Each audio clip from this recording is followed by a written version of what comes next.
apparently extends about 2,000 miles. I talked to them. That was pretty cool. People who listen to us every week on the computer. Hello to you listening on the computer tomorrow or the next day.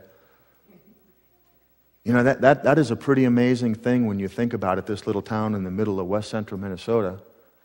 I happen to know there's people that listen every week in other parts of the country. We're not billionaires, but you know what? We're making a difference. See, God created you to be generous and obedient. Did you know that? God wired into your very heart and soul not only the ability, but the desire to be generous and obedient. It's us and our decisions that take over and say, no, we have to choose to follow God's will. We have to choose to be who God created us to be in terms of generosity and obedience. And that, my friends, is a tall order. Think back to kids playing. Let's just go to 2-year-olds. There's a group of 5 of them. They're all sitting around, there's toys everywhere, and we'll say it's the little boy, because that'll work better than me saying it's the little girl. Somebody throws a baseball into the mix, he thinks, yeah, that's a boy's toy. He grabs it, he pulls it close, and what does he do?